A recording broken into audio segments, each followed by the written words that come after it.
What is going on, everybody? Welcome to the show. Another Friday, another episode of Why Are We Bullish? I was just backstage with the panel and vibes are high. I'm excited for this one. It should be a blast. We got a bunch of legendary gentlemen just waiting to get on, just waiting to bestow their reasons for being bullish upon all of you. Thank you guys for being here, by the way. Of course, we're going to be pulling up that chat and everything. So get ready, get your typing fingers ready. Want to see lots of chat and commentary and all that stuff. And I'll be pulling up stuff as we go. Of course, this is live. Anything can happen. So I defer to my friend Bill here. We'll do it live. Okay. We'll do it live. Fuck it. Do it live. I'll write it and we'll do it live. Thing sucks. If you have not already, please do like, subscribe, share. All those things help a ton. That little like button just below, make sure you give that a slap. Share this out to whatever social platforms you're on. And of course, subscribe if you have not already. I am Ben with the BTC Sessions. This is your daily session.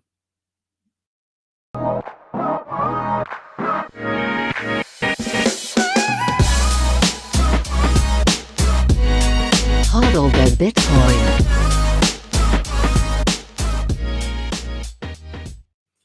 Before we bring in our guests, let's take a quick look at where we are in the market right now. I'm bringing up timechain-calendar.com. We're sitting at $34,667 per coin. A single US dollar will pick you up 2,885 sats. Stack them while you can. I'm bringing up that side chat right now as well. So for better or worse, all of your commentary will be live for the world to see as we go from this point forward. In terms of fees, next block, a little bump just before I came on here. I was doing a session with somebody. Anyways, 31 sats per byte next block. Anytime 6 sats per byte. Mempool is purging anything sub 2.63 sats per V-byte.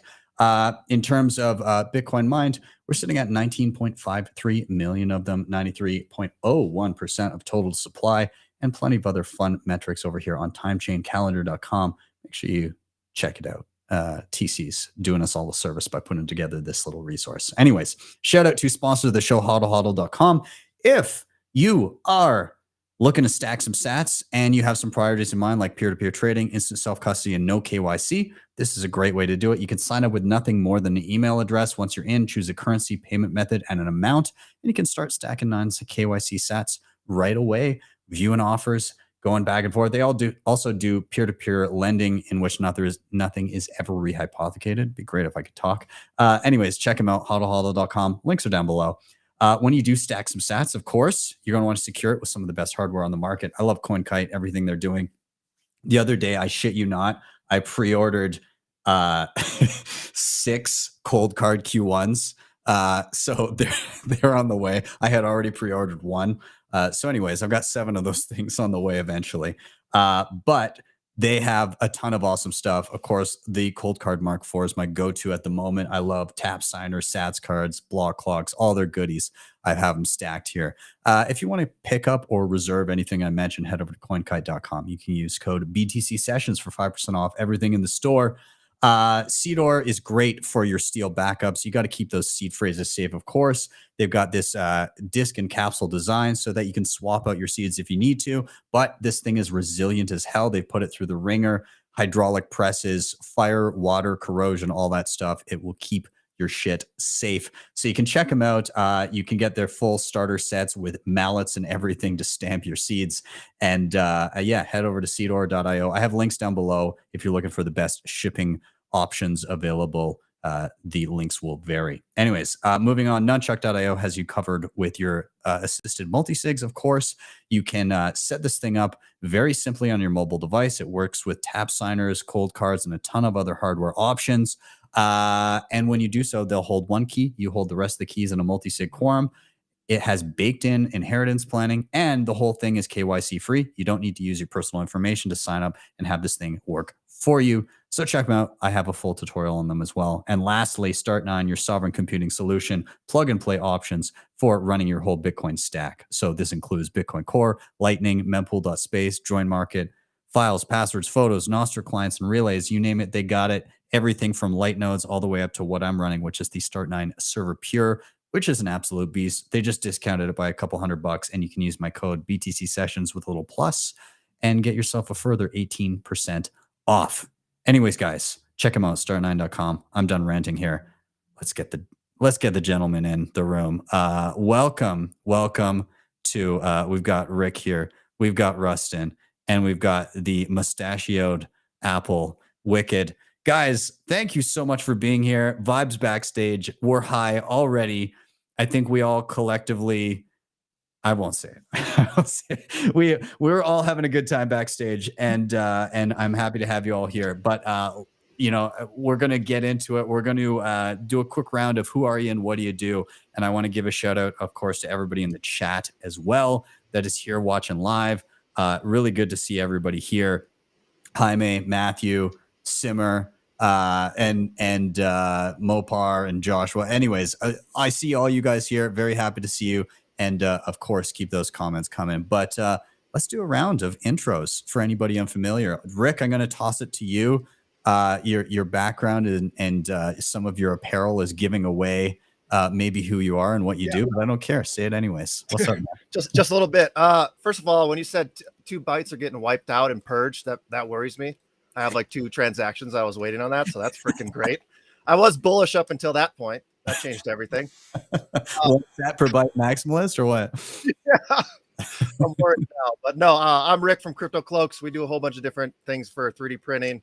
I think we're probably most famous for the space heaters right now. So that's what we do. Shop's running in the background, packing peanuts, ready to go. So that's what I love it, dude. You're killing it with the space heaters. Yeah, I'm super happy to see, like, you guys just had your biggest month ever, didn't you?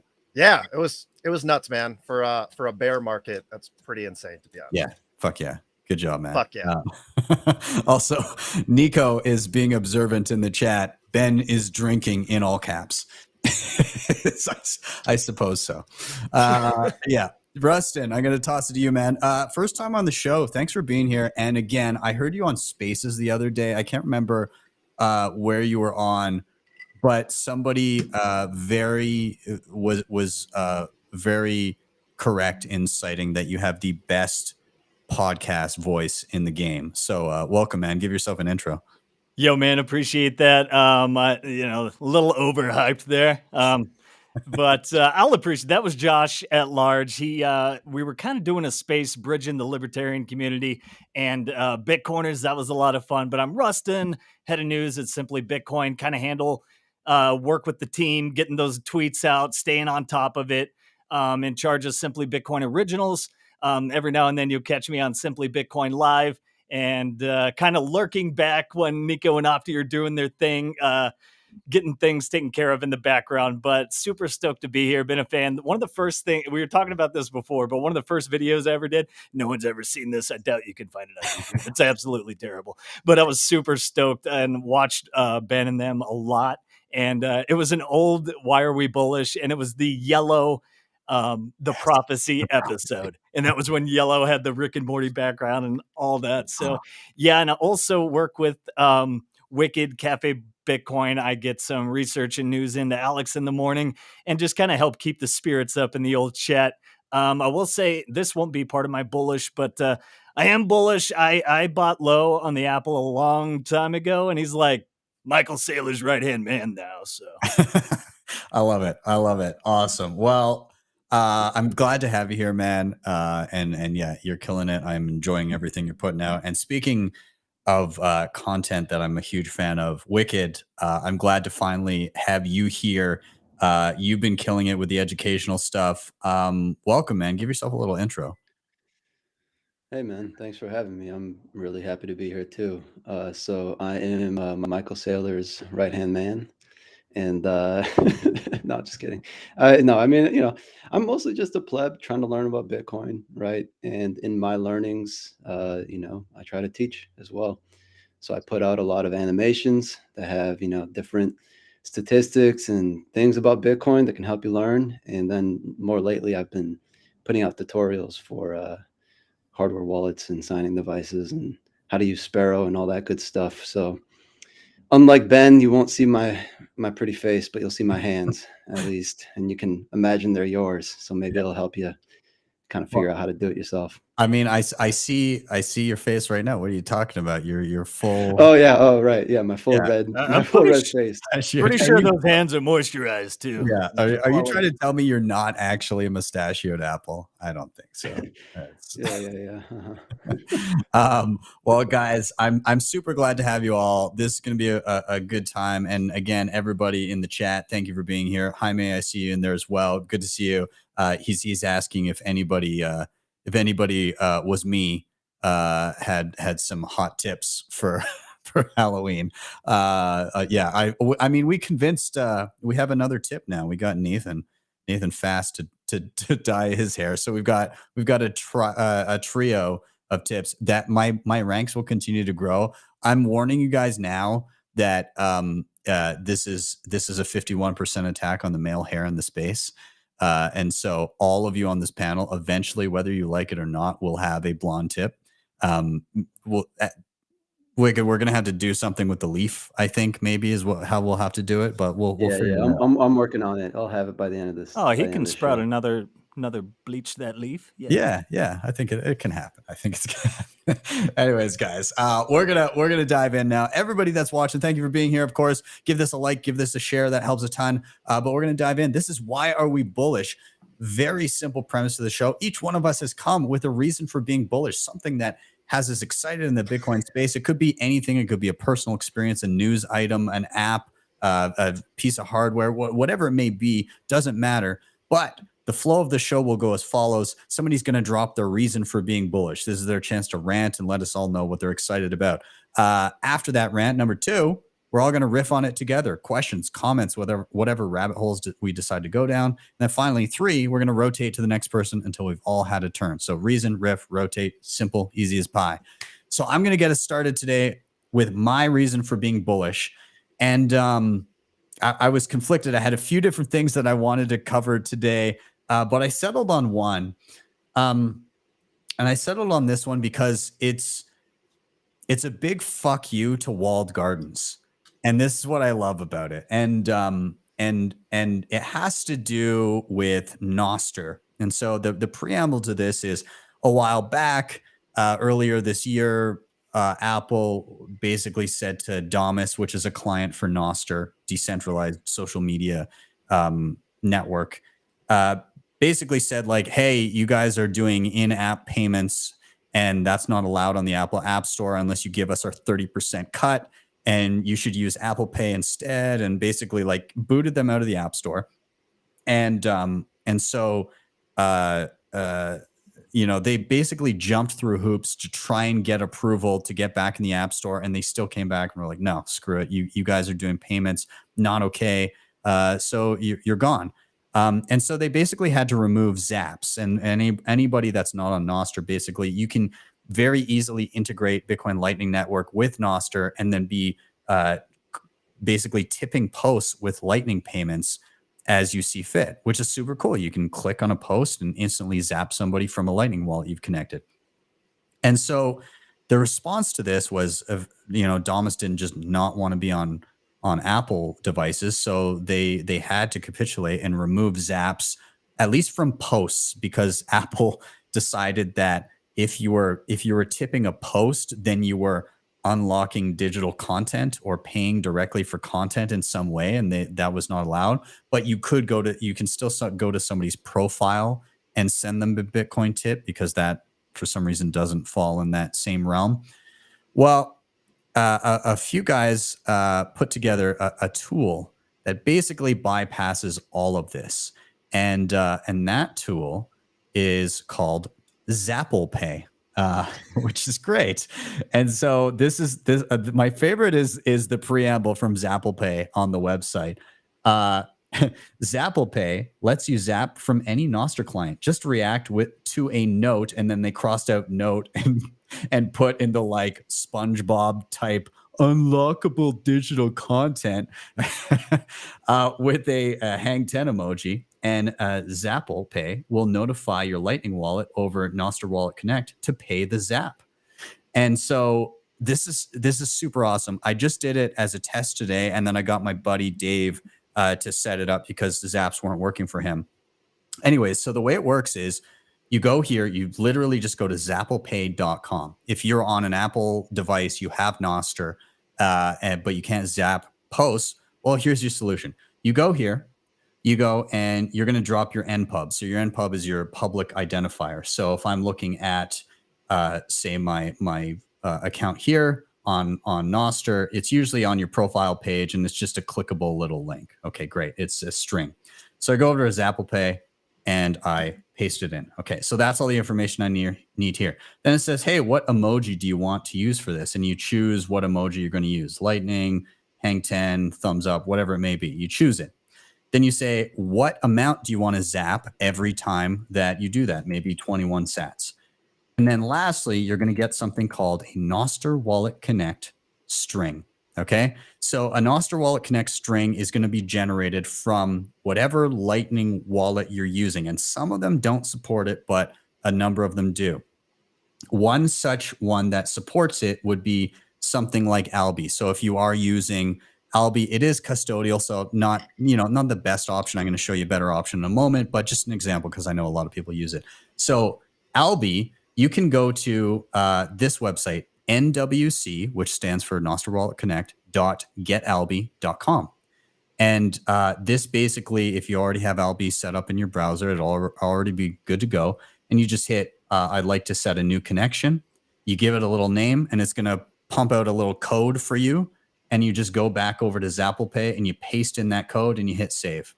That's it. And now from now on, whenever you go to somebody's post and you post the emoji of your choice, so I'll just give a little example here. I'll go to here, and you can see that recently, let's see, let's go to home. Okay, there's the post right here.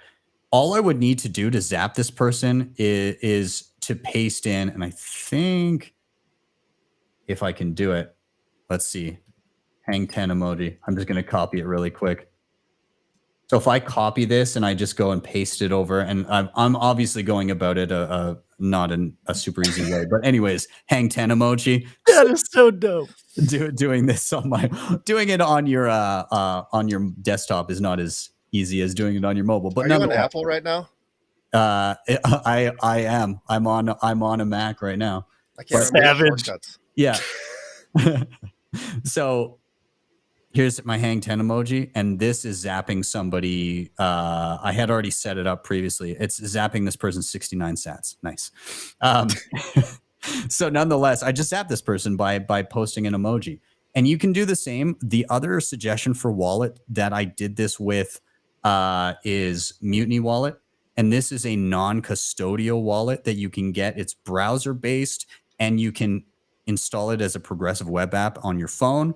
But same deal, but you can basically set it up. You have a 12-word backup for it, and you can fund it. Everything's automated in the background. It'll automate your Lightning channels and all that crap.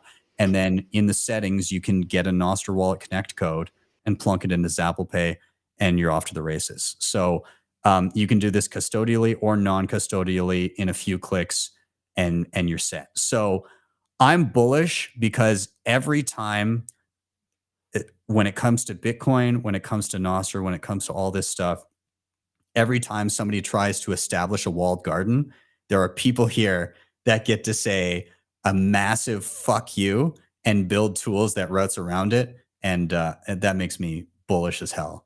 And the second thing that makes me bullish is Wicked's hair. so I'll leave it at that. It's like Travolta Wicked right there. It is. I was trying so hard not to laugh while you're trying to be like serious about that. I was like, oh my God. It's amazing. It's amazing. Well, okay. So I got to leave it there. And I'm going to open it up to you guys. Questions, comments, whatever. What do you guys think of Zapple Pay, having taken a look at it briefly here? I mean, I think it's fucking awesome. Fuck Apple. So, I mean, there's nothing more to say than that. Yeah. Yeah. 100%. It's so great to see people just route around them and ruin their 30% cut in with an emoji like this. Yeah, I love that. It's so epic. It just shows like everyone else playing checkers and Bitcoin's playing chess. It's 5 steps ahead every time. Anytime you try to stop it, stifle it, you're just hurting yourself in the long run. Like, any attempt to stifle Bitcoin, if there's a little crevice, a little crease, it's going to find a way. And that's what's amazing about this. And just sticking it to the man. And another thing, like, pretty sure Steve Jobs would beat the hell out of Tim Cook in a cage match. Just So, Rustin, would you then say that Bitcoin penetrates crevices? all of them. Yes. Every crevice. Okay, good. I thought so. Wicked. What are your thoughts on Zapple Pay? I love it, man. I have Damus downloaded. I go on there once in a while. It always bugs me that I can't zap anymore. So I mean, this is fucking beautiful. Love it a lot. Can't wait to try it out, I guess. Yeah, man, it's awesome. And you know, I just realized this as we were talking here. The second wallet that I suggested, the Mutiny wallet, the self custody option. This solution, back in the day, Apple went and they basically banned Bitcoin wallets from the App Store. This was like 2014 or 15, something like that. They said, yeah, Bitcoin wallets not allowed on Apple devices, and they banned them, and they were no longer in the App Store. You couldn't use them anymore. Mutiny Wallet bypasses even that because it's a progressive web app, right? You go in your browser, and then you hit the little thing that says install or like add to home screen, I think, and it'll just be a clickable app. It gets rid of the browser URL thing up top, and it just looks like a native app. And so it solves Bitcoin and Nostr solve Apple. Like that's Bitcoiners solve anything. That's the best part about it, man. It's crazy to watch what happens when there's like something that gets in the way of Bitcoiners building, and there's immediately they build something to just say fuck the system. We're going to do it our way, no matter what. And I love that. That's my favorite thing to watch in the space. Yeah, it's incredible. Anybody watching right now, if you're not on Nostr, start playing around. You can get set up with any. I would say if you're on an iPhone, grab Damus. If you're on Android, I like Amethyst. That's the one that I'm using. I don't know. That one's decent. I still have problems. Android, I feel like, doesn't have a good solution yet. There's problems with all of them. I definitely think there needs to be something better. Yeah, it's super early. I've got to say, Amethyst has been working very well for me lately, though. I don't know. What are you running into?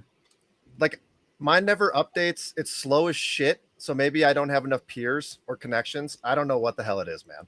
Yeah, maybe. I don't know. How many relays do you have? I have no idea. I don't know, man. 21. 21 relays. I have no idea. Relays. Yeah, I've got 23. Jesus, I think I have like 7. Maybe that's my problem. Might be. Yeah, I don't know. Just go. Hey, Rustin, you're muted. Oh yeah, definitely want to up those relays. Let me see. We're building that, trying to build out the Simply as well, and I think Chris is working on that. And this has me excited. I've been kind of, because I use Apple. I had a Damus, have the Damus app, and just it turned me off for a while. But now that I know I can, sidestep it, this is going to get me back in there and a lot more excited about it. Yeah, man. Yeah, you got to give it a try. And just the joy of posting this and knowing that you're actually doing this to Apple is great. I think it's fantastic. That should just be. I was gonna say emoji. Just set your emoji to this. Yes, that would be great. That is so epic. I love it. It's just so big. Bitcoin's punk rock, and that's just another example of it. It's just beautiful. Yeah. Everybody in the chat, drop your NPubs and start following people if you're on Nostr. Start dropping your NPubs in there, or your if you've got like a Nostr address that you use, drop it in there so that people can start copy pasting, following each other. Anyways, I'm gonna end my topic there. Love to see this kind of route around. Just it's the age old meme of like the government banning Bitcoin or Nostr or whatever, and it's like the fence that's like just on the sidewalk, and then you can just walk on the grass around it. This is a perfect example of it. So builders, congratulations, keep building all of these solutions. I love it. But with that, we're going to do a rotation. Everybody in the chat, of course, hit that like, give this a share. And yeah, drop in your npubs and your Nostr addresses and start following each other. And I'm going to toss it to Rick, man, and I'm going to queue you up with the question of the evening as always. Why are you bullish? I'm fucking bullish on builders, and yours alone is one of like the things that is like why. Like builders in Bitcoin, they don't give a fuck. There are no rules for any of us. If there's something that gets in the way, we say fuck you to the man, fuck you to the system, and we just build it and get around any avenue. There's no way of stopping us. That's my favorite part. No matter what, Greenpeace and all that crap saying we're boiling oceans. I don't give a shit. I'll boil all the oceans. I'll make space heaters for anything. It doesn't matter. And you have other people that are building heating for homes, like Plebeian's working on his own little thing on a single board. I mean, that's my favorite part about this space, and the only thing that I really care about. I've like tried to clear my feed of all the crap and bullshit because I only want to follow the builders, because there's so much good information out there and not noise. And that is literally why I'm so bullish in the space. Because if we didn't have Bitcoin, I don't know, I'd be depressed as shit. So watching the builders get around everything that is stopping like people from succeeding in life and the fiat Ponzi is my favorite thing ever. And seriously, builders are why I'm bullish, and it's simple as that. I love it. And I mean, you're a great example. Like I saw your post the other day. It was like an anniversary of you having ditched your fiat job or something along those lines. How long have you been just doing cloaks for? 2 years now. Holy Feels shit. like forever.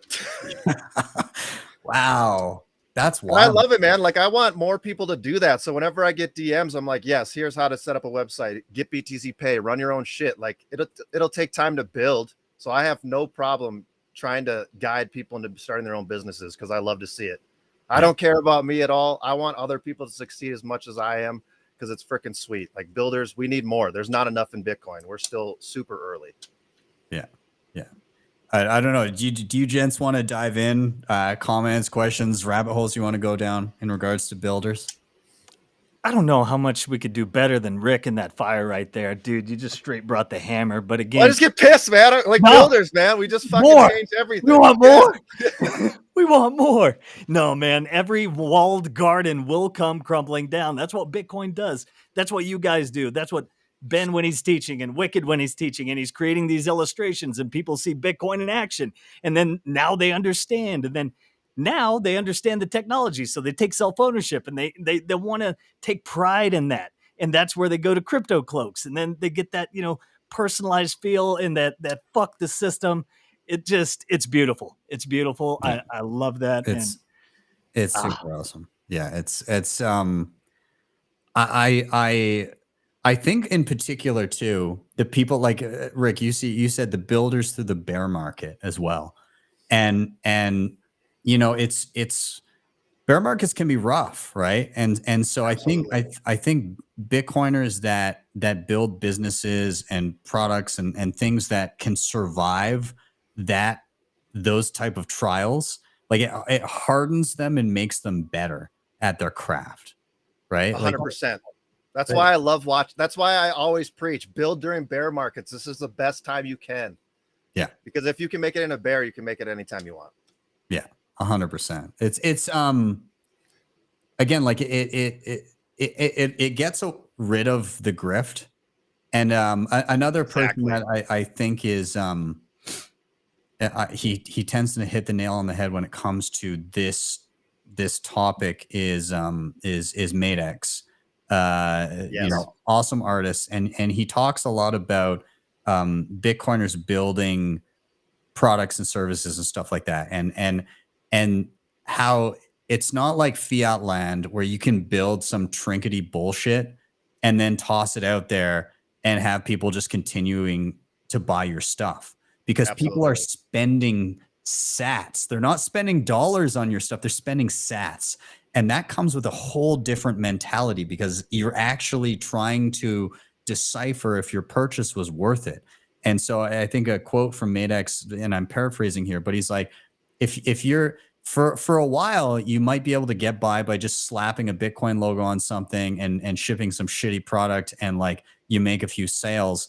But like when it comes down to it in a Bitcoin economy, when you make a shitty product, and you try to appeal to Bitcoiners, you're not going to retain customers beyond the initial sale, because they will move on to somebody that does it better, with a product that lasts longer and gives them more value for their sats.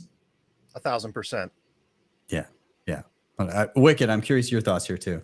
I think Bitcoiners also sharpen each other. So, you know, if we're trying to make a good product, you know, we'll really shape each other and help each other make an even better one, right? Like you go through this trial, especially during bear markets, where you're just trying to iterate and make things better and better and better. And you kind of know also that, I mean, especially during bear markets, things are more expensive in terms of sats, right? So you got to work even harder during those times to make better shit. And so I don't know. I mean, you know, all around agree with everything everyone said. And yeah, man, I love Bitcoin. I mean, I think it makes us just so much fucking better as people and as, you know, productive people. And I don't know. You have to, man. I definitely wouldn't be making the shit I'm making if it wasn't for Bitcoin. I wouldn't be where I am. I know I'm probably the same for the rest of you guys too. So yeah, I'm just really happy to be here. Absolutely. Yeah. Bitcoins make humans better. That's the best part about it. Yeah, apples no too. doubt. I gotta, okay, speaking of quality shit being made, and one of my favorite can I say rises to notoriety through the bear market, and it's one that I initially scoffed at, but I gotta say I fucking love these guys. They're like the sweetest family I've ever met, and they're so nice, and they make great shit. And I gotta give a shout out because I noticed this comment from Narwhal Tacos in the chat here, and he said, "I got some man panties for Bitcoin the other day. Definitely nice quality." So those that are like, what is happening? What am I watching right now? Get those man pennies. Man panties. let me preface this by saying, so the company's called Panties for Bitcoin, and they basically were making like women's, you know, like underwear and bras and stuff like that. And it seemed, it was funny because obviously you hear the name and it sounds so much like grift. Right. That's my favorite part. And they're the sweetest fucking family on the planet. Like Pablo is a G. Oh, yeah. Yeah. They're all amazing. They're incredible people. And then when you actually talk to them, like it is funny to have panties for Bitcoin on like a set of underwear or on a bra.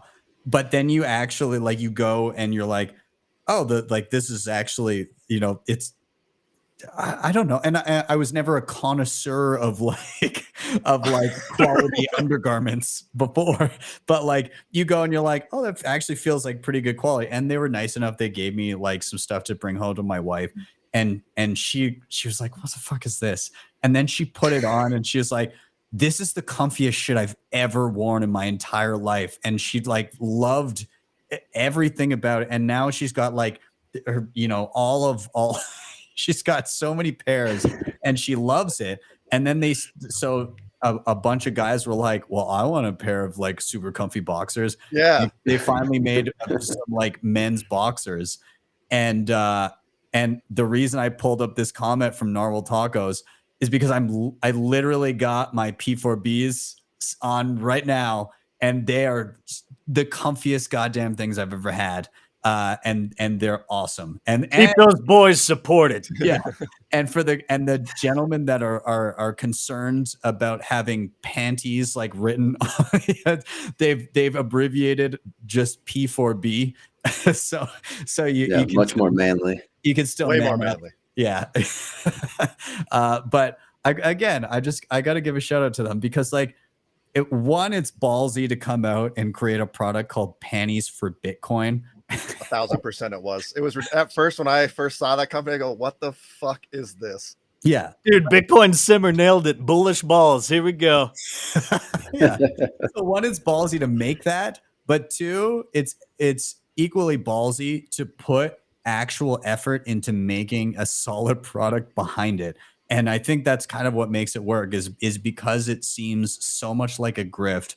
And then you're like, actually, this is probably how Bitcoiners would make underwear, because they're Bitcoiners and they made underwear. And like, what more do you say? It's just so funny to me. Of course, it's going to be superior. That needs to be the default response whenever Bitcoiners make something good that's not directly Bitcoin related. Of course it's going to be superior. It's made by Bitcoiners. You know what's fucking crazy is you could literally be, someone who makes anything. And if you become a Bitcoiner and you're really good at making the thing you make, like it automatically becomes better. Like, it's fucking so crazy how like you could fucking make shoes. And then if they're really nice fucking shoes and you're a Bitcoiner, then all of a sudden, like, you're the Dude, it'll have like revolutionary technology. I don't know, man. Didn't they make shoes that you can stack sats or something like that in their thing?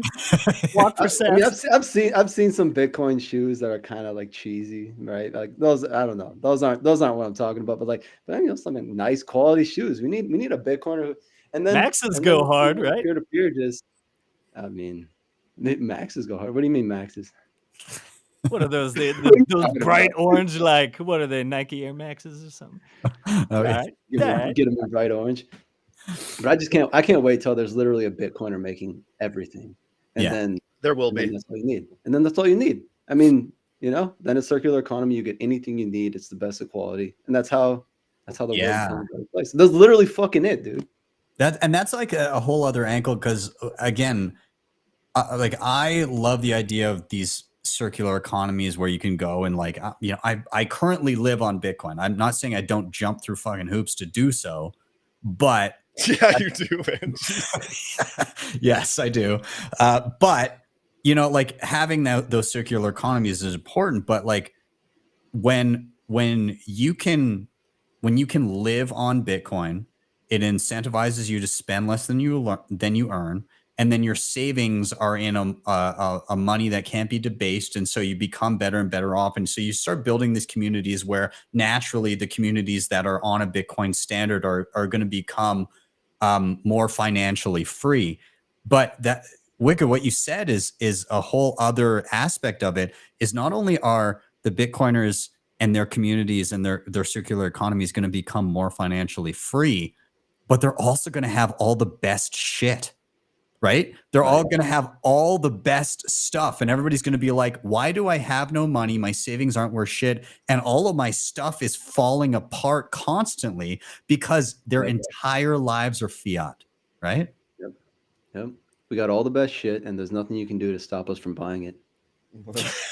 Let's go. Let's go. That needs to be somebody. You need to tweet that out. We got all the best stuff, and there's nothing you can do to stop it. From buying and selling it. From buying and selling it. Just from trading for it. Yeah. I mean, it's a beautiful world, and it's getting more and more beautiful with each. I love it, man. Bitcoiner that's born. The Bitcoin circular economy is like bartering all back. I love it. Yeah. Oh, great. Awesome. All right. Well, gents, I think I'm going to put a bow on this topic here. Rick, you're 100% right. The people that have built throughout and survived the bear market and are here to, you're going to have some noise to deal with through the next bull run, right? There's going to be yeah. It always comes back. Here we go again. Yeah.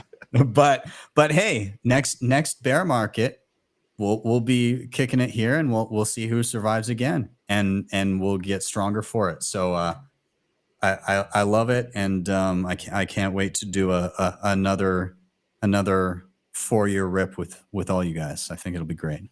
Hell yeah. Yeah. So with that, we're gonna do another rotation. Shout out everybody in the chat. By the way, Rick, Yellow wants to tell you to stop sniffing your plastics. I already told him day. I'm running like carbon filters and everything down in this room. I'm not sniffing any plastics. I'm safe. Don't worry. But yeah, we're going to do a rotation here. Everybody in the chat, of course, smash that like button, give this a share on whatever socials you may be on. It really does help. And again, drop those NPubs or those Nostr links so that we can all make sure we're following each other on the social media layer of freedom. And yeah, let's keep this thing rolling. Rustin, I am going to you. I'm queuing you up again with the same question we all get. Why are you bullish, my friend? Man, there's so many reasons. I do have a screen if you're able to share, Ben. It's coming. And we can throw that bad boy up. But let's get it started. I may be careful with saying someone's certain name. So I think we all saw this the other day. I mean, 5 questions for 10,000 Bitcoin. You had 12 years. And I love how Max Kaiser said, dude, what the hell? You have all those papers on your desk are a prop. How are you reporting news and not talking about Bitcoin? Like, do you even read those papers? It's been 12 years. It's the same news. And that is it. Like, it really connected to was something Ben was saying and what Wicked was saying. Like, how valuable is just blackpilling society? Like, that's all Alex Jones has been doing for a long time, right? He just blackpills people. So you see what's wrong, you get all these problems, but you have no solutions, and you feel completely powerless. And how many people feel that way all throughout? But I love that Kaiser came on, he did that, but he also had some very good orange pill moments, which would be good. I'm sure a lot of his listeners are anti-state and Bitcoin type people. So that'd be good, kind of bridging a gap there. But the world is a very dark, sad place, especially today with different things we see when you don't have that bright orange future in front of you to look at. Like, okay, so a bunch of like crazy people rule the world and they're going to make us all CBDC slaves. Okay, great. So should I just go crawl in a cave or something? Like, all right. So now we have the solution, and that's why I'm bullish. All of these things that these people and different people bring up, Bitcoin is the solution to it. Like, if you're talking about liberty, you're not talking about Bitcoin, you're a LARP. You're talking about freedom, you're not talking about Bitcoin, you're a LARP. You're talking about sound money, not talking about Bitcoin, you're a LARP. You're talking about diminishing the power of the state and increasing the power of the individual and not talking about Bitcoin, you're a LARP. So I think this message is really starting to get around that, there's Bitcoin, there's everything else. There is the one true safe haven.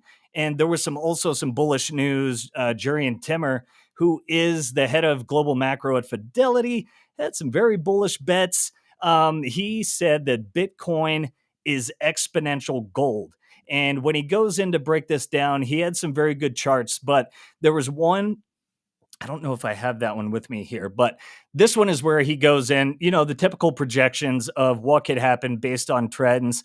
But we are seeing so much bullish development and sentiment from all these people, these naysayers, these doubters, but they're all coming around. Why is that? Because they have to preserve themselves. If they don't come around to Bitcoin, they're going to lose flat out. And no matter what institution, and then other institutions have to get in. Why? Because if they don't, they lose, and others are. And this is Bitcoin's game theory in action. I just love to see it. Everyone will have to adopt Bitcoin. Some did so by choice. Others in the future are not going to be able to. And it brings us to that other point we were talking about kind of before the show.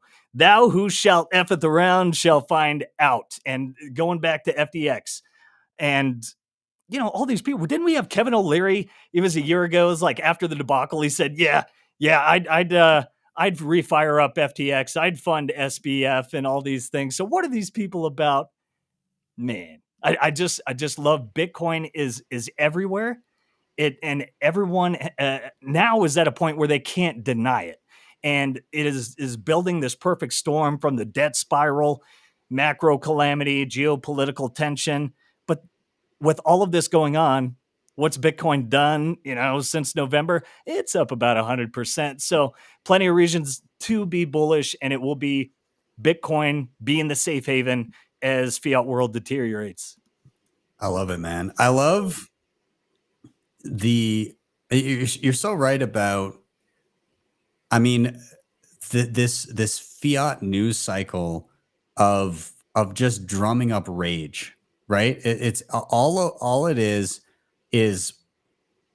getting a megaphone and screaming about the problems without offering up a solution.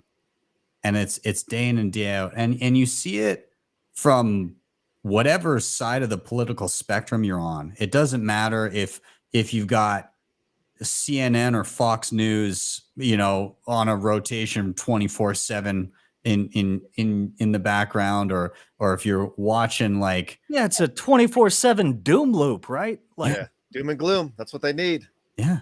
And I personally know friends that have, especially over the past couple years, you know, stuck in their homes, and they just got stuck on this constant stream of the world is ending and there's nothing you can do about it, but you should be angry. And they had nothing else. And it's again, yeah, vote harder. yeah, Yeah. exactly. This is the most important election of our lifetimes. Is it, or is it just like it's It's a not gonna make uniparty. a It doesn't fucking matter difference? anymore. Yeah. Like It doesn't matter, man. The only thing that gives me hope is Bitcoin at this point, or else the world would fall apart. And I'm glad Yeah. we have Bitcoin because I can look forward to the future and kids' futures and everything like that. That's the best part about it. Yeah, we all get to, again, like the relationships that you're able to forge when you have this kind of, that you it's so unique that any of us can effectively, and this goes for any Bitcoiner, can effectively waltz into any town or city on earth, and if you get a line on where the Bitcoiners are at, you've effectively found friends anywhere on the planet. That's an incredibly unique quality to have in a group of people, where you've got a base understanding of at least some common ground, where you can get on each other's level and say like, hey, we've got some similar values here somewhere, and we may differ in some way, shape, or form, but there's something here and we can forge a relationship around that. And again, like traveling around and meeting people, it's been astounding how quickly you can get on the same wavelength as somebody, and how quickly, again, like I think Jeff Booth says it a lot, where you get to bypass like the small talk, and you get to like, it expedites creating meaningful relationships with people. Dude, Ben, like you just hit on a big one. Like about let's say like you guys say until you did, you know, find Bitcoin in the community, how lonely was that? Or like even as like maybe just your thoughts, maybe your political thoughts isolated you, or your thoughts on economic, whatever it may be, you felt kind of an isolated person and the world didn't make sense. Yeah, of course. That's what I love is Bitcoin brings back where people can disagree on certain things and you don't have to hate them because you have Bitcoin in common. Where like in normie land right now, fiat land, if you disagree on one thing, you automatically have to hate that person. You have to choose a side, which is bullshit. Like I love the fact that Bitcoiners, they can disagree politically, but they still have something in common and can still talk about it and still be friends. I love that it's bringing back what we used to have. Yeah. I mean, You made me think like George Washington, right? He had Hamilton and Jefferson in his cabinet. Those dudes freaking hated each other. They about like choked each other out every day. But they wanted freedom. That's the And best he part. needed those to hear both sides to make a good decision because he knew he'd piece something together from it, you know? And Absolutely. that is just doesn't exist.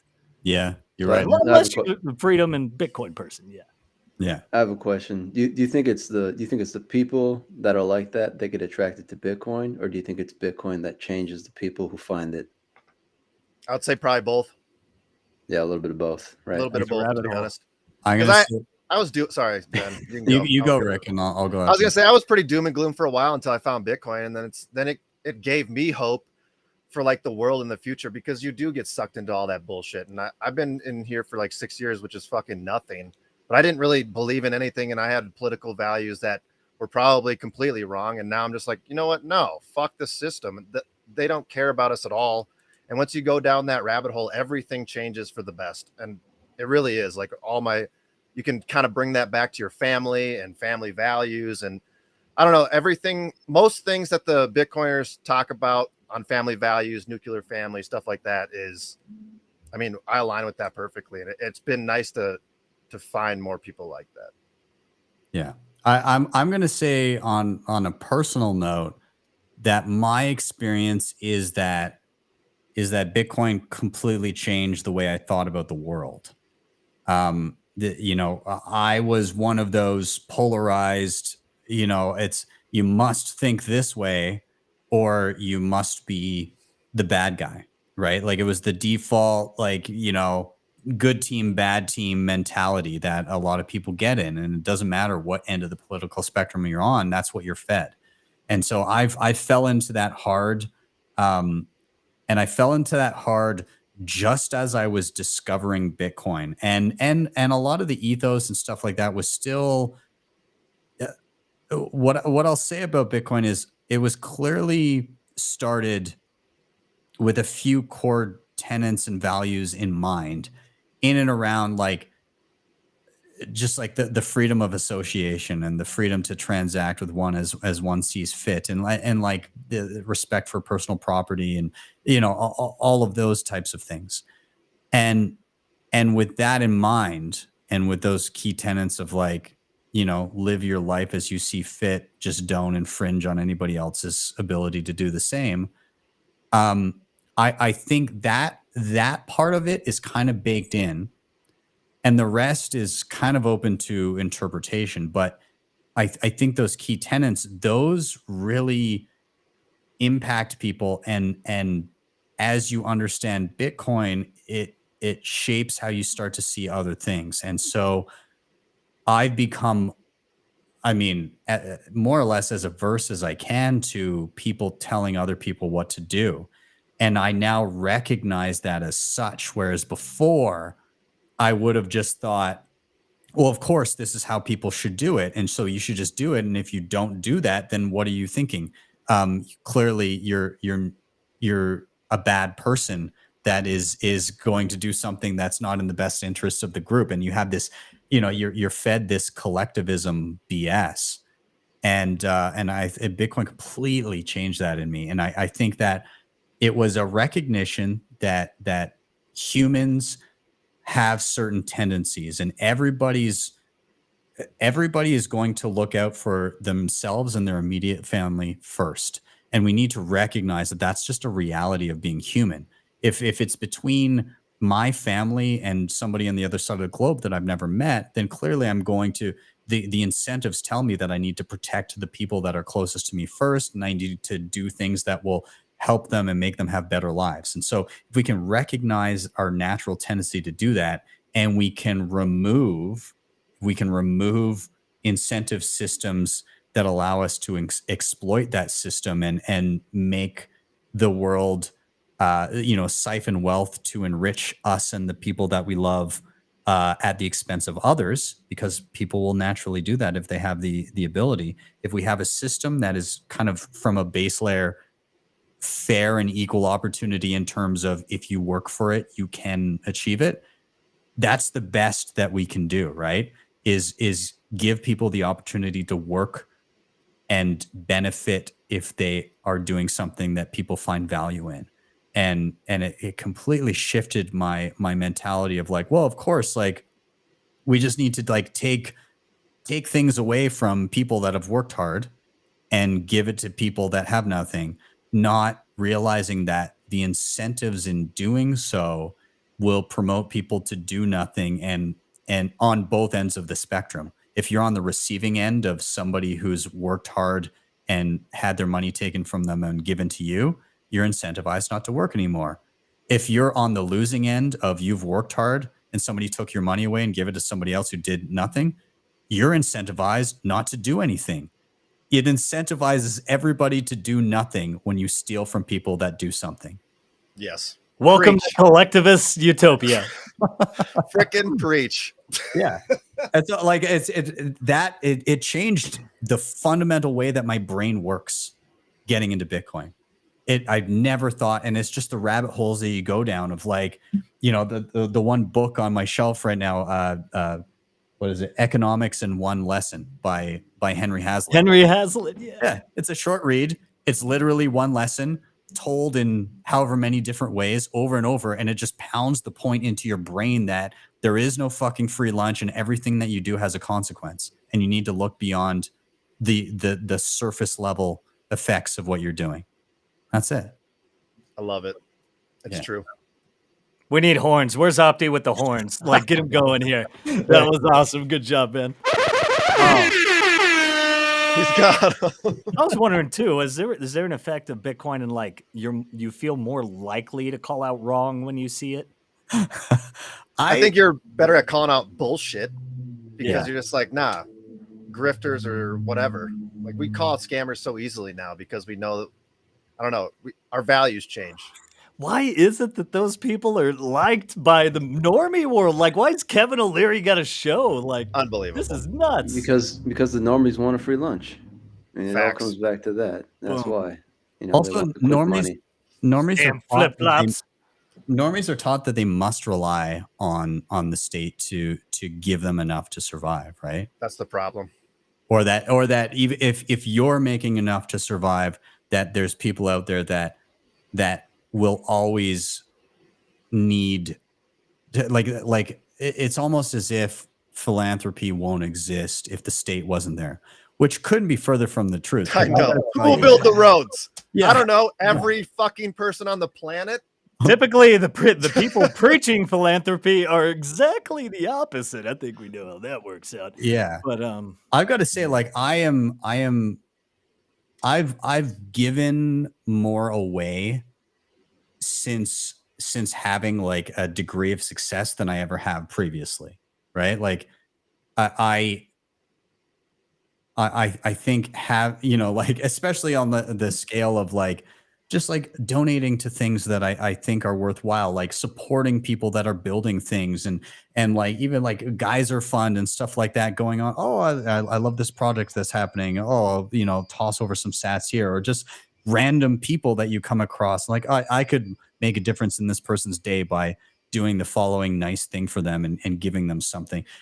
You're much more likely to do that when you've been able to build and accumulate and just because you have gotten to a point where you're comfortable doesn't mean that is hurting everybody else.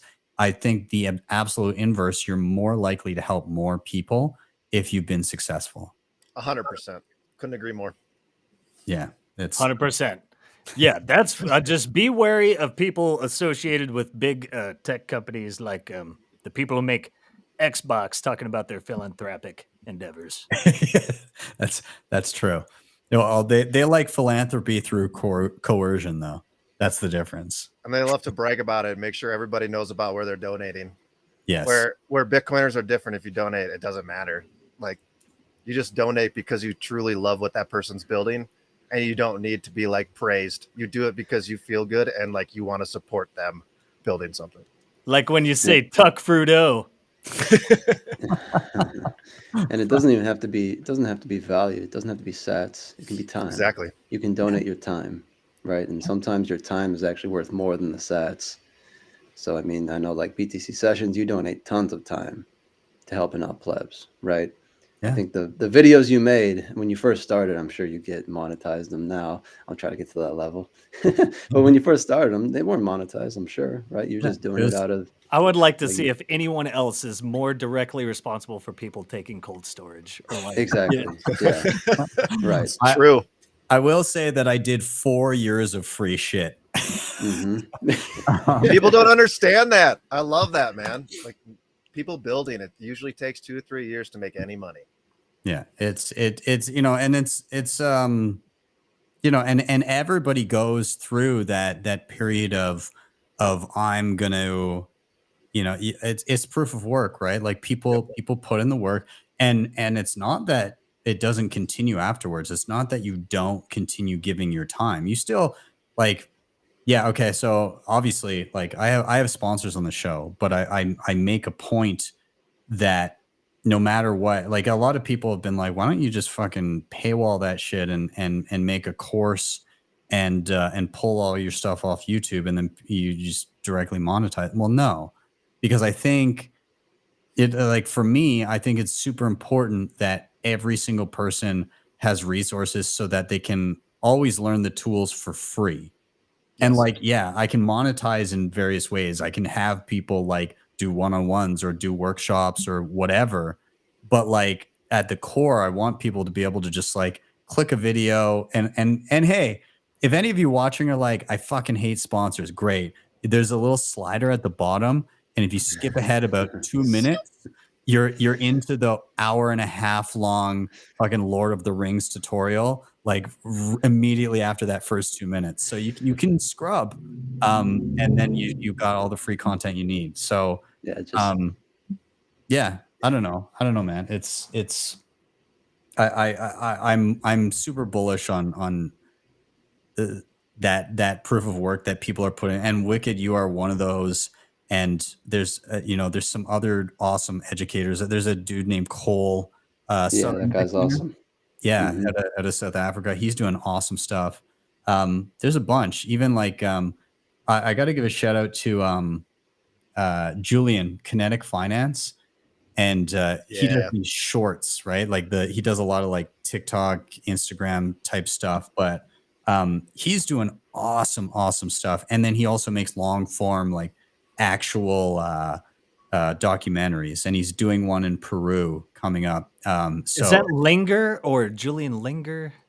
no, it's Julian Figueroa, I believe. Ah, okay. Yeah, but he's super awesome. And he actually, I'm going to use this time for a second. I'm going to shill him again. I've been doing it a few times this week, but I think it's worth it. Anyways, he's on Geyser Fund, and he's doing a documentary. He's flying down to Peru. He's doing some filming, and he's basically documenting what's going on in Peru with like this Bitcoin group called Motiv, I think they're called. They're a nonprofit that's using Bitcoin for financial sovereignty, and there's a lot of interesting shit going on there, is what I'm getting at. Anyways, he makes incredible films, and he's on Geyser Fund, and he's got a couple milestones here, but he's almost up to milestone 1. He needs 10 million sats to cover the cost of filming, which is basically getting him to Peru. Let's go. And so like, and the other day that was at 4.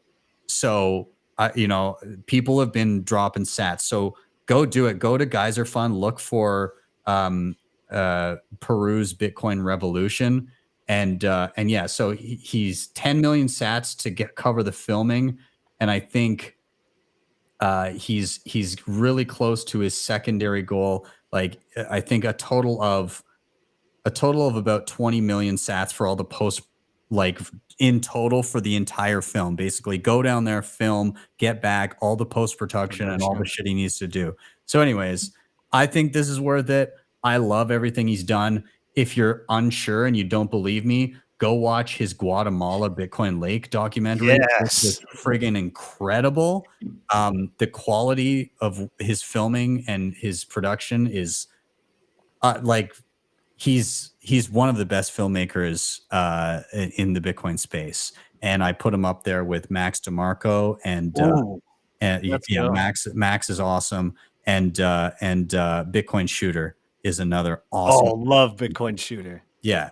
So these three dudes are just making awesome stuff, and you have any opportunity to support any of them, then go do it. Go jump on Geyser Fund. Couldn't agree more. Do it. He's building cool shit. Yeah. Those are awesome. And those are going to be timeless, evergreen material year after year. That's going to help Orange Pill tons of people. We gotta help them. And again, Central and South America are just perfect breeding ground for Bitcoin to really take shape and hold. And we see it growing. And now what isn't Milei's contender talking about mining Bitcoin with excess? Yeah, be wary of the statists who try to use Bitcoin to their advantage, guys. Yeah. Yeah, it's again, I love that these are all going to become historical documentaries. It's going to be like, these were the early days of building, Bitcoin as the backbone of the world economy. And it's going to be Julian jet setting down to Peru to see what the fuck's going on. I think that's the craziest part is we're so freaking early. Yeah. That we don't even, like when we're the 50s, 60s, 70s sitting and watching TV, we probably won't be watching TV, but just looking back and going, look at what happened and what we were a part of and what was like all being built. It's going to be pretty nuts. I'm jacked. Yeah. I don't want to get old that fast, but I mean, I'm pretty excited to just look at the past and see where the hell Bitcoin was built from, man. I really am. I love it. I love it. I saw somebody just drop 10,000 sats on the documentary. So thanks, buddy. That's awesome. Legend. I love it. All right. So guys, I want to do another rotation here. And I want to get to Wicked. Rick, I know that you're on a timeline, so just let me know if you need to. I'll stay for Wicked. I already told the wife I'll be here for another 10 minutes. Okay, cool. All right. I don't want to be rude. I won't leave. I won't leave when Wicked has to do this. Awesome. Okay, so Wicked, I'm going to cue it up to you. Same thing. Before we do that, everybody in the chat, again, thank you for being here. Keep those messages coming. Smash that like button. Give this a share on whatever socials. I also said in the chat, you're going to have to scroll a little bit to find it, but I said if you find my tweet where I shared out the show, if you retweet it and then you reply to it with your Lightning address, I'm going to pick a random person at the end of the show and send 10,000 sats. Ditto for the note on Nostr. So if you give it a boost and then you reply to it with your Lightning address, I'm going to send 10,000 sats to a couple plebs. So yeah, go do your searching and sharing, and let's get this thing rolling. Anyways, Wicked, I've held you up for too long, my friend. I'm going to toss it to you and cue you up. Why are you bullish? All right, man. I'm going to try to share my screen. I don't know how this is going to go. Yeah, share it, and then I'll be able to bring it up for you. All right. Oh, shit. Hold on. It's asking me to fucking... Oh, never mind. Okay. Do you want... Yeah. I sent it in the chat. Here, I'll send another one, too, because I wanted to hit one more. So here, real quick. We just send it in the private chat on the browser. Yeah, there's a private chat in the browser. I just said yo into it. Yeah, right at the bottom. Okay. And if you send it in there, I'll bring it up on mine. Here, I'm gonna send it in the Twitter chat we were in. Yo, right here. Oh, I see it. Okay, technical difficulties. Okay, send that. Share that blue one if you don't mind. All right, I'm gonna get it. I just got to get it on the right screen. This is in action here. We're making it happen. Doing it live. Yeah, doing it live. Fuck it. Do it live. All right. Okay. I think we're queued up. Let me just get my screen up, and then we'll be good. Okay. Uno, dos, tres, and it's Twitter for life. Old man Bills. All right. Saying. Boom. Okay. Which one do you want first? This one? The blue one. The blue one first. Let's do the blue one. There we go. All right. So this is a chart showing the mine supply on the left in that nice little pie chart. And each of those segments are delineated. Those are the different epochs, right? So the first one's the darkest one. You mine half the Bitcoin. The second one is that slightly darker one. You mine a quarter, and so on and so forth. So we hit a major milestone, and we just mined 93% of all the Bitcoin. So there's only 7% left. I think that's pretty fucking bullish, right? I mean, we're talking about how early we are, and yet there's just not very much Bitcoin left for the rest of the people who haven't quite gotten it yet. Now, of course, this Bitcoin is, practically infinitely divisible. So there's plenty to go around in terms of Satoshis. But in terms of the, sheer number of Bitcoin left, less than 1.5 million left to be mined. So you think of all those new participants and all the people who haven't quite found it yet, coming in over the next year or two, next cycle or two. I mean, I don't think we've fully realized what absolute scarcity means yet, right? No. We have this idea of it, but we haven't actually understood what it really means. And looking at this chart, it just kind of puts that into perspective, right? You see that tiny little sliver left, and like that's all we got left to mine over the next, 120 years.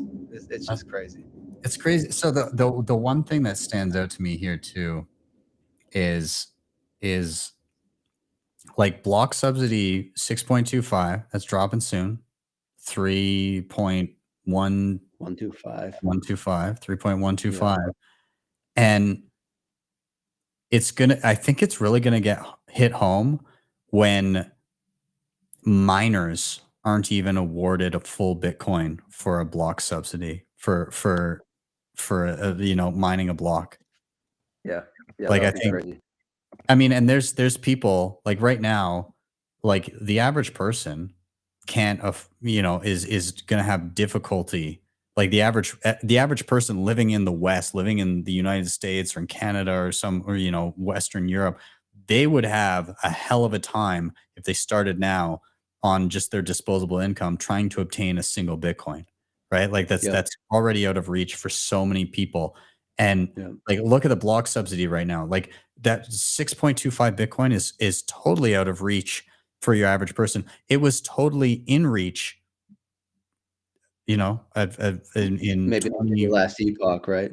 yeah, last epoch would have been totally Yeah. possible for somebody to pick up 6 Bitcoin when it was like $1,000 each, or even Well, like, that was 2 epochs ago, but yeah, yeah, but like, Yeah. yeah, so, but like you jump back to say 2015, there's a period where Bitcoin dropped down to like under $300, Yeah.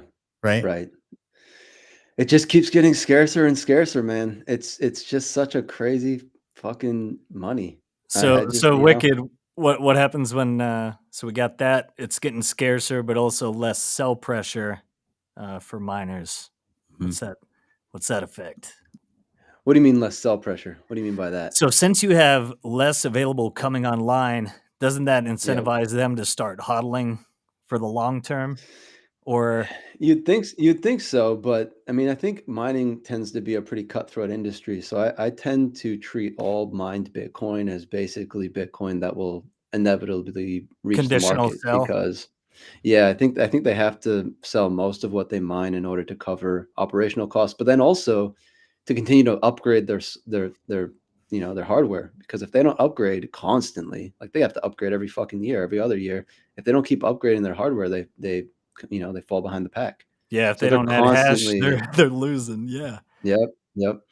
Yes, I mean, I think, you know, it's definitely it's a crazy industry, and you know, I'm not in it or anything, but I follow it, and you know, you just see like it's super cutthroat, man. You know, every single 4 years, tons fall out of the race, a few get added, you know, like they just keep getting better and better at mining, more and more efficient. Um, and yeah, I mean, one of the things that, so Ben, you were saying how it's going to be crazy when the subsidy drops below 1 Bitcoin.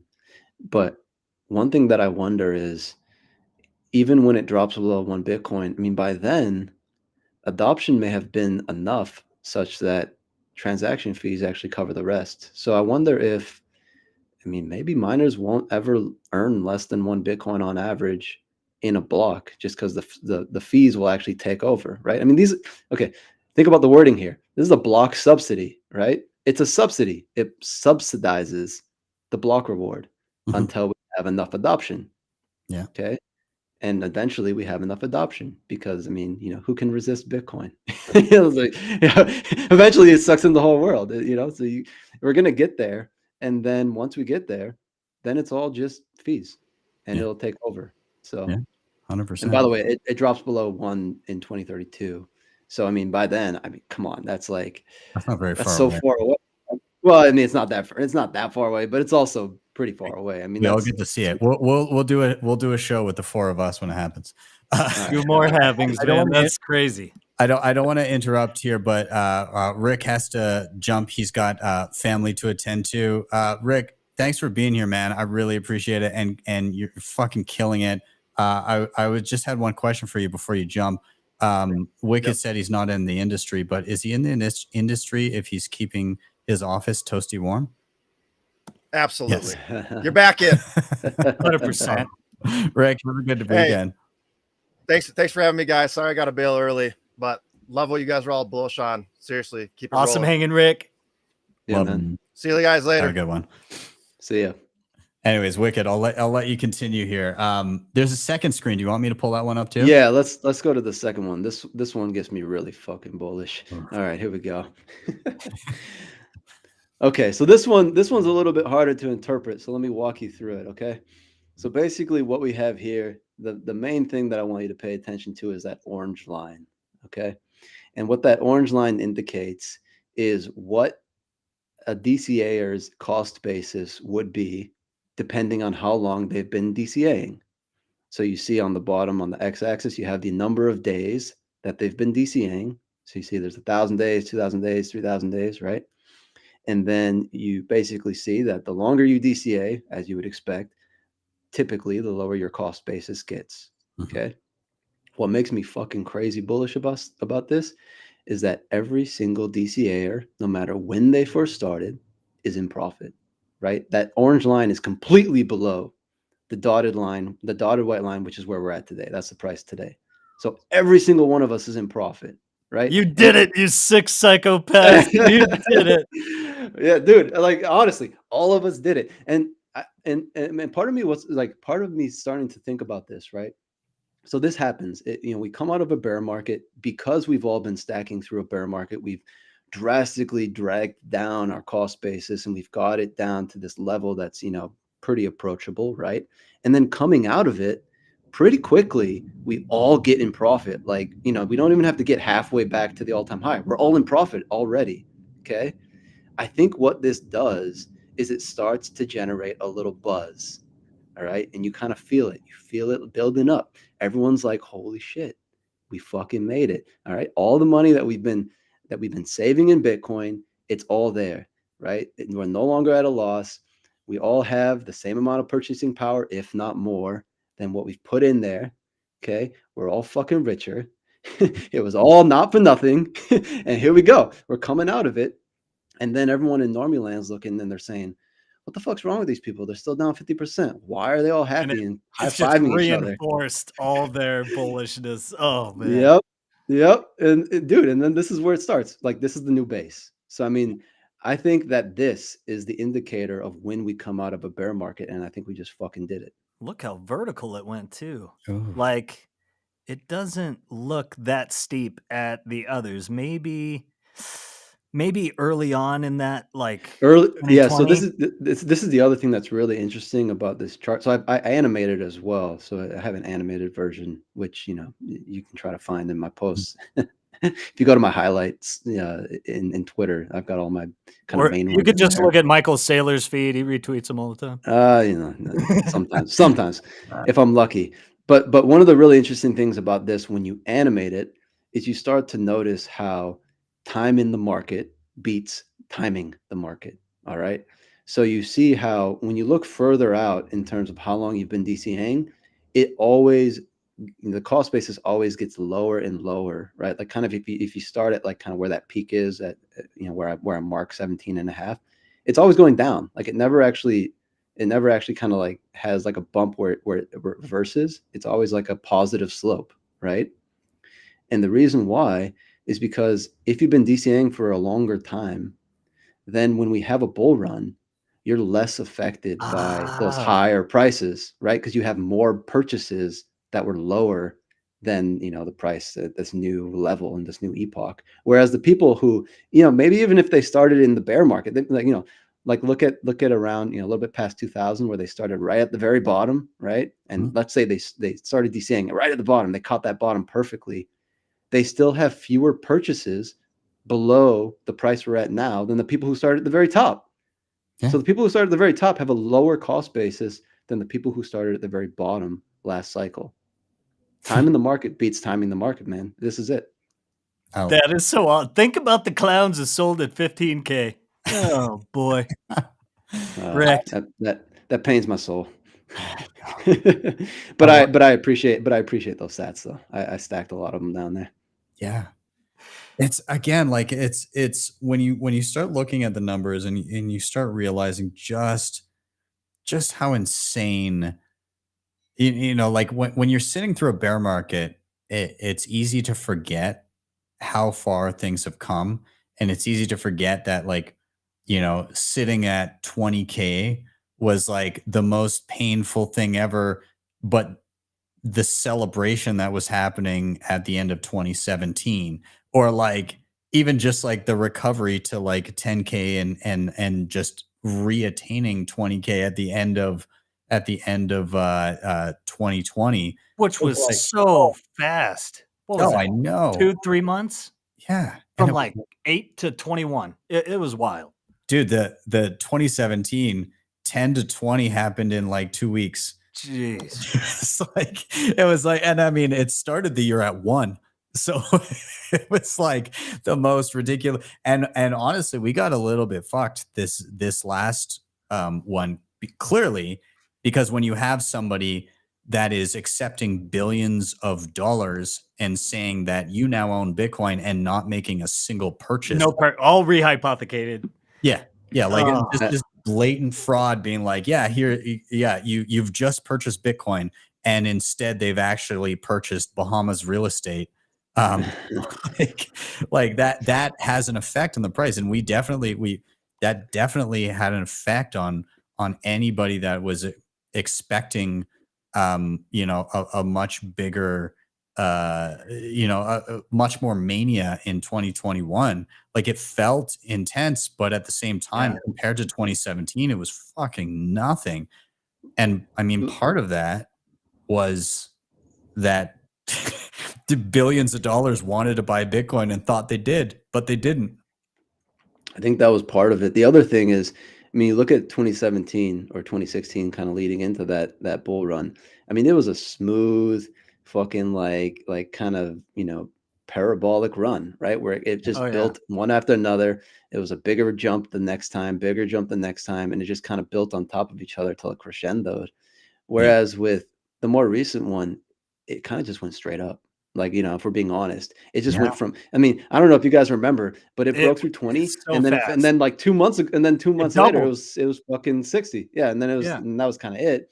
But I remember sitting there. Okay. So this is my story where I hope I can teach some of those listeners not to make the same mistake. Okay. I hadn't been fully orange pilled at that point. So I was still sitting there with a fucking, pile of cash, thinking I'm going to wait till it pulls back to the 200-day moving average, because that's what it did during the last bull run, and I'm sure it's going to do it. And then that's where I'm going to pile this in. Plus, there's a CME gap down at 8,000, so it's probably going to fill. And I'm over here sitting like a fucking idiot with a pile of cash, and then it just fucking explodes straight up to 30. And I see at the time I was already measuring my net worth in terms of Bitcoin, even though I had cash, and I saw my net worth just plummet in terms of Bitcoin, right? And then from that moment onwards, I was like, okay, I'm not playing these games anymore. I need to secure the sats that I have, right? All the value that I have. I need to secure that value in terms of sats and not fuck around with all this bullshit anymore, whether it's, altcoins or stocks, or, I was all into options at one point, got me wrecked a few times, or fiat. It doesn't matter. Like any of these other things, you'll notice, and it's especially apparent during bull runs, they become worth less Bitcoin. So, I mean, you just got to get rid of them, while you still can, while they're still worth anything at all, man. Yeah, it's so easy to get into that mentality of trying to accumulate more Bitcoin than you would be capable of if you were just doing something that you're good at and saving in Bitcoin, right? Spending less than you earn. And a lot of people try to get really fucking cute with it. And, it seems like, good luck swing trading to you guys out there. That's how I got wrecked at first. Good luck with that. There's no shortcuts. And everybody needs to learn that, right? Like it's the typical trajectory was always, well, for an extended period of time, was like, oh, people are like, first it was just get into Bitcoin. I think it's the bell curve. Just buy Bitcoin. And like at the beginning, great, you fucking made it. And then people were super stoked. And then people assumed that just buying Bitcoin was no longer good enough, and you got to buy altcoins and ICOs and whatever other trash is being marketed to you, because you need the next Bitcoin so you can get enough to actually having a meaningful amount of Bitcoin, or like you're still in the fiat mindset and you just want more dollars. And so you do that and you realize that you get wrecked, you get wiped out as soon as there's a bear market. And nobody's good at timing those things, because as soon as there's pandemonium, people are like, oh, I'm going to buy this and it's going to 100x. And like, they think like everybody's late to the party always. Like, it's like technically out of the whole wave, that top to the beginning is like a 5 trading days thing. So good luck. Yeah. Like Ben said, timing that. Yeah, exactly. And so like people, there was the just buy Bitcoin. Then there was the no, you got to buy shit coins so that you can get more Bitcoin or more fiat, depending on what wavelength you are currently on. And then so people kind of learned that lesson, I think, in and around 2017 with the ICO burst, right? Where they're like, oh, then that's what to me, that was the true birth of like Bitcoin maximalism, being like, holy shit, we're just getting fleeced here. Like we would have been so much better just stacking sats. People realize that in that market. But what wrecked a lot of people this last run was they understood Bitcoin only, but then everybody got cute with like leverage instruments and lending and all this stuff. Yeah, And like they got the Bitcoin only part, but they didn't realize what an actual risk was being taken by partaking in these other things. Like again, like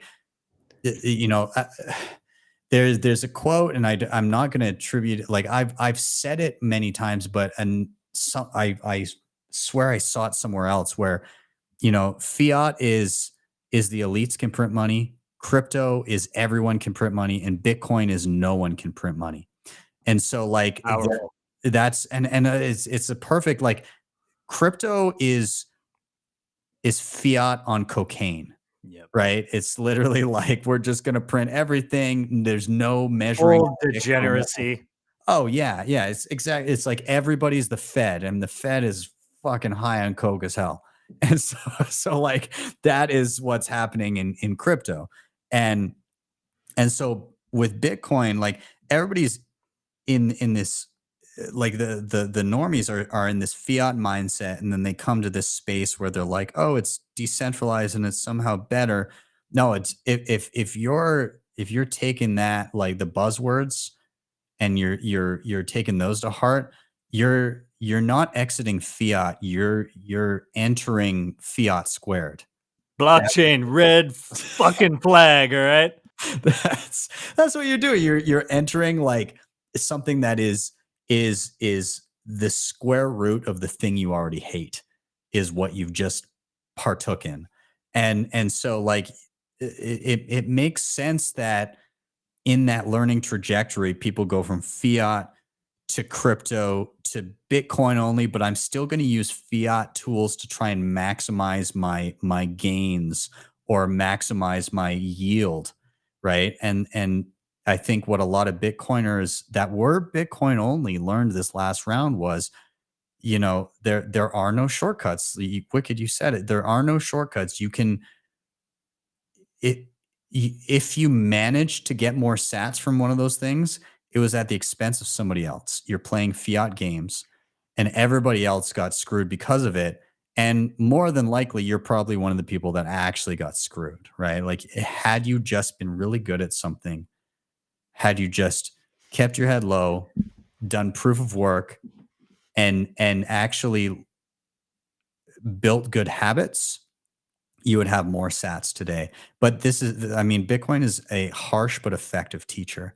And at the end of the day, if that happened to you this last cycle, I feel for you. Yeah. But you're now better. You are better. You have leveled the fuck up from that pain. And you now know you gotta work hard. You gotta create value. You gotta do something that other people see value in, and they will give you your sats for the thing that you're doing. Rick from Cloaks, perfect example. He builds cool shit. It's totally worth it. Julian, who's making these documentaries, incredible. I'm going to toss him some sats for free so that he can make something amazing that I will enjoy one day. I have confidence that he will do that. Panties for Bitcoin. My nuts feel great right now, you guys. I'm like, have my sats. And so like at the end of the day, create value, spend less than you earn, and stack sats and save and sound money that can't be debased. And support your sack with sats. Let's go. I love it. I love it. Dude, where we've come from, where we've been, and where we're going. It's so exciting. And the numbers, again, Wicked, you're so good at representing the numbers and having those awe-inspiring moments of like, holy shit. It's insane. Like, again, like you said, One thing, Wicked reverse engineers everything. He Yeah. can turn anything on its head. He does it to Alex all the time, or he's so contrarian and he sees these different. I love it. I love it. Wicked, when did you say that a block subsidy goes sub 1 Bitcoin? I think it's in 2032, right? Or wait, no, is it 2036? Might be 2036. Let's see, 2024, it's 3 point whatever. Then 2028, it's 1 point. Yeah, so it's 2032. Yep. Okay, so everybody watching right now, if you're watching this show now, and by the time the block subsidy is sub 1 Bitcoin, you haven't stacked a Bitcoin, I think that you have some. You've got a mirror to look into. You got 8 years, but I mean, you know what? If you're just starting now, like, I don't want to make things so drastic, because I mean, things could get crazy, man, real quick. That's true. Bitcoin might be 6-7 figures before we fucking know it, and then even after 7-8 years of stacking, that's a pretty hard goal to reach. That how much of an opportunity will there be post peaks now with a new floor of, well, the stackers are going to go, it doesn't matter, but then you add in the interest that maybe Fidelity, BlackRock have of trying to keep that floor a little higher. I don't know. Or they would probably be happy to shake people out too. Yeah. I don't know. So yeah, that's the thing. So they're going to generate most of their fees from them having more and more people in their products, and they're going to have more and more people in their products if the price is running, and they're going to earn more fees with a higher price. So all of their incentives point towards them wanting to pump the price. I think they're going to market the shit out of Bitcoin as being, the safe haven asset, and it's going to become like the, 5 to 10% allocation that you see in everyone's, safe portfolio. It's going to be, I think that's going to be the angle. I think that's, oh, sorry, Ben, go ahead. I just wanted to do something really quick because this is so cool. Okay.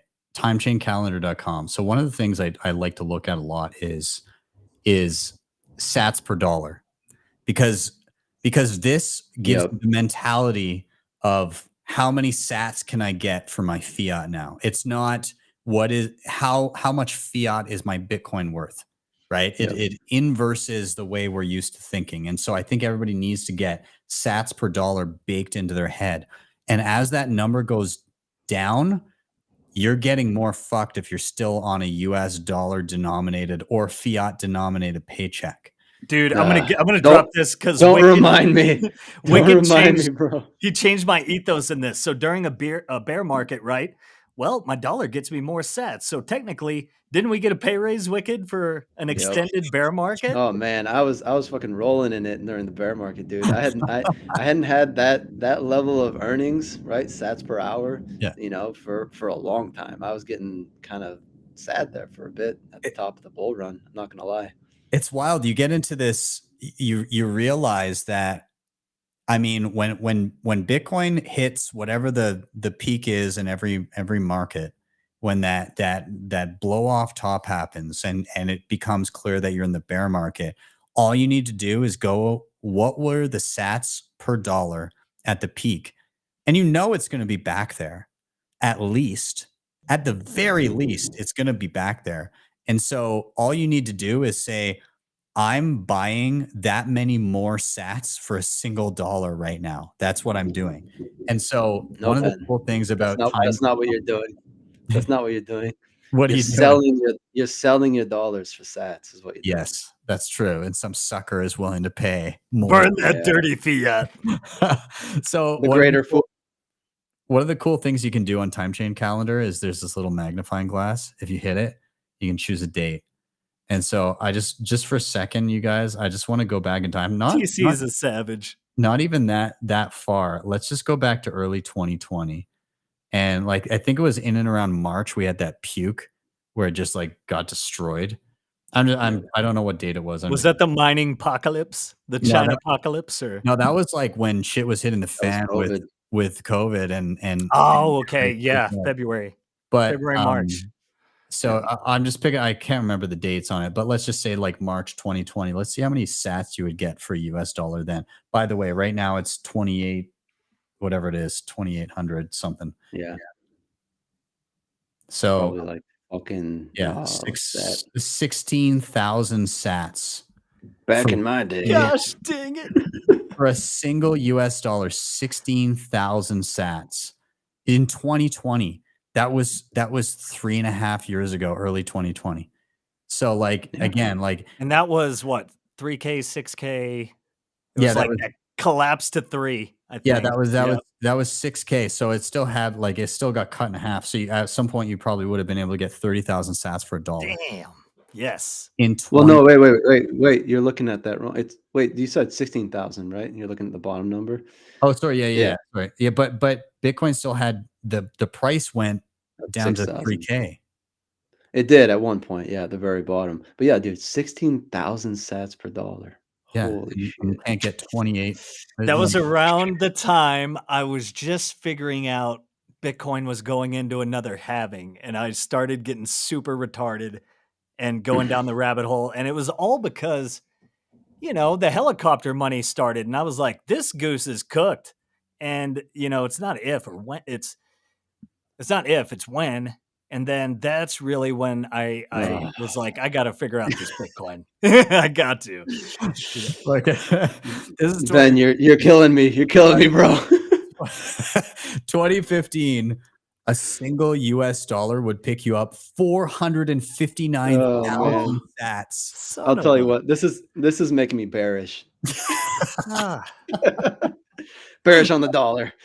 Like that. Holy shit, guys. That's what? Yeah. And think how that wasn't that long ago. That's It not gets away from you. It gets away from you fast. We're going to be looking back at this video and saying, yeah, I mean, these fuckers were getting thousands of sats per dollar, and it's going to be think like, how jealous we tens are. or hundreds. Yeah, right. Yep. It just keeps going, right? I'm trying to hold on. My brain is having a hard time with this. I mean, I guess Bitcoin was $200. That's guys. But this is the reason why this perfectly illustrates the reason why the cost basis thing matters, right? When you get exposure to those lower costs, when you're DCAing, you actually get a significantly larger amount of sats for your dollars. So it pulls down your cost basis more so than when you buy at the top. So you get a kind of an overweighted effect of buying low. So whenever you can buy fucking low, man, you got to buy low. Yeah. Because it actually draws it down more. And if you were lucky enough to get in super low back in the day, I mean, that's why those guys are sitting pretty. Yeah. Again, like people are going to look back now and be like, you could get like almost 3,000 sats for $1. I don't even know what $1 is. Like, yeah, what's $1? Is that the thing that's blowing around on the street outside? Yeah, that weird paper that I always have to sweep up outside. Why more vibes are strong, man. It's wild. Yeah. All right. Okay. So, gentlemen, I'm gonna start to round it out here. But there's a thing I like to do at the end of every episode, and that is to, number one, just get any final thoughts that you want to get off your chest.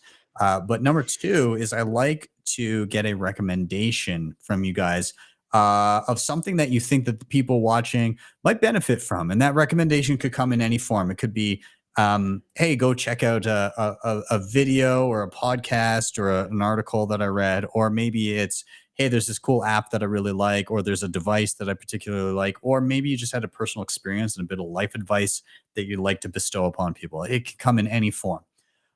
So I'll start on that, and then you guys can have a second to kind of stew with it. But in terms of final thoughts, again, like I think as we begin to see that those first hints of like, we've seen some NGU lately, right? We've seen some number go up, and that's something that anybody that's been around in only the bear market hasn't really got a whole lot of, and it might feel a little bit nice. And for some of you, it's like, holy crap, it feels like forever, because it has been. But as we kind of start to round out and move out of yet another bear market into what's sure to be another wild and crazy kind of bull run, mostly from the perspective of there's going to be a lot of noise. There's going to be a ton of crap that to navigate. But I think that it's nice to reminisce on and appreciate the bear markets for what they are, because it's the highest signal. And so, like, even just having these shows and being able to discuss interesting developments in Bitcoin and everything, the tone changes as the market changes, and people get excited about different things. And so I think it's important, number one, from an opportunity perspective of the extreme opportunity of being able to save and sound money when everybody else thinks you're absolutely insane, and the ability to learn when nobody else is paying attention. Those two things together are just such incredible opportunities, and don't waste them. And as we come out of that, it's going to be wild and crazy. It's going to be a lot of fun. It's, the next couple of years are, there's going to be a lot of celebrating, but there's also going to be a lot of grift, and there's going to be a lot of like cringe things that happen. Clearly shitcoins have not yet completely imploded. There's always going to be people that want to gamble and get rich, right? And so I think my final thought here is bear markets are an absolute gift. And the next time one happens, don't mourn it, love it, and enjoy it. Because Bitcoin, if you're listening to this now and you go through a bull run and then into the next bear market, I hope that you have built up habits that make your life better, and that you learn, and that you, again, create value, save in Bitcoin, and spend less than you earn. If you can do those three things, your life will continue to get better and better. Yeah. And then in terms of recommendations, all I'm going to say is, if you're on Apple, Zapple Pay, my friends, Zapple Pay, go get yourself a Lightning wallet. Mutiny is awesome. I just did a tutorial on it this week. So if you're unfamiliar, use that. And you'll be one self-custody Lightning, and you'll be saying, fuck you to Apple. So go forth and zap, my friends. Go forth and zap.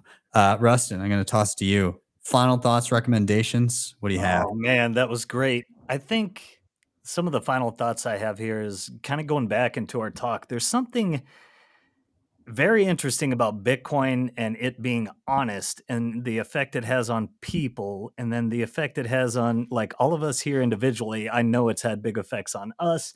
Maybe I'll get a little personal. I haven't told this story, but thanks to Bitcoin, your boy is 8 months no alcohol here. And as we were talking about earlier, I was sorry for Yeah. no, you guys are good. You're not allergic. Okay, that's fine.